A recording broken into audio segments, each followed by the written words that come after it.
15 اگست اس لیے مناتے ہیں کیونکہ اس دن 15 اگست 1947 میں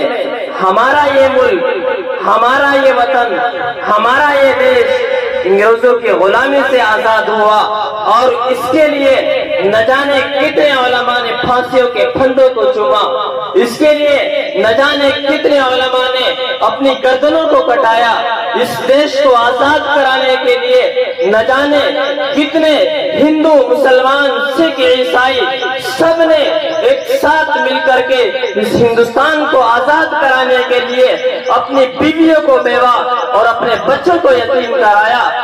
اس کی ایک لمبی تاریخ ہے، اس مختصر سے وقت میں اس تاریخ کو بیان کرنا مشکل ترین مسئلہ ہے۔ وہ ہندوستان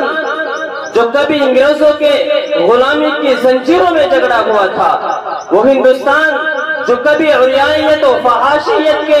ننگے ناچ ناچ رہا تھا، وہ انگریز سامراجیت جس نے دلی کو دلزار بنا دیا تھا،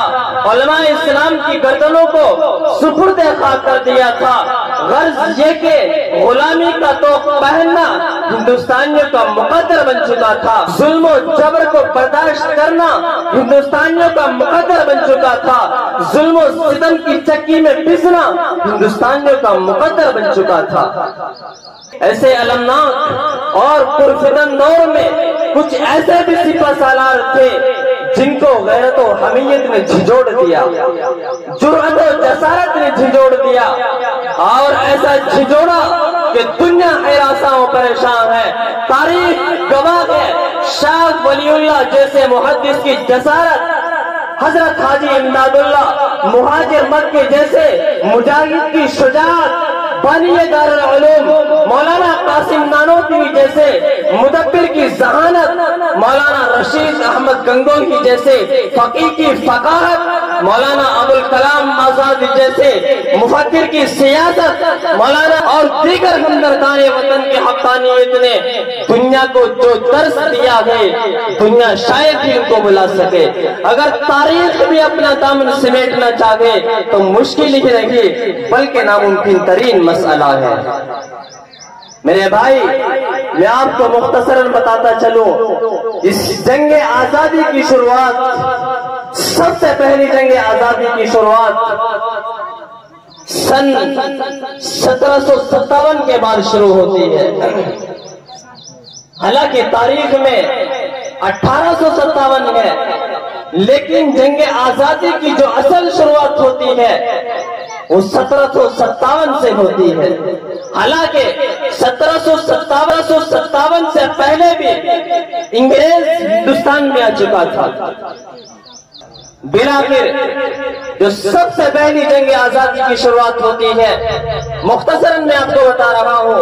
آپ لوگ اپنے ذہن نشین کر لیجئے، ذہن اور دل و دماغ میں اٹھائیے، کیونکہ آج مسلمان تاریخ نہیں جانتا، تاریخ سے ناواقف ہے، اسے اپنی تاریخ یاد نہیں ہے، یہی وجہ ہے مسلمان برباد ہو رہا ہے، یہی وجہ ہے ظلم و ستم کی چکی میں پس رہا ہے۔ 1757 میں جس نے انگریزوں کے خلاف مسلح جد و جہد کا آغاز کیا وہ ڈاکٹر سراج نواب الدولہ ہے۔ سراج نواب الدولہ نے انگریزوں کی نیت کو بھانپا، انگریزوں کی نیت کو پرکھا، اور یہ دیکھا کہ انگریز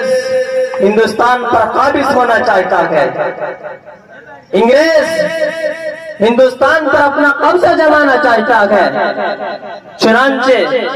انہوں نے ان کی نیت کو بھانپا اور پرکھا اور ان کے خلاف مہم چلانے شروع کی۔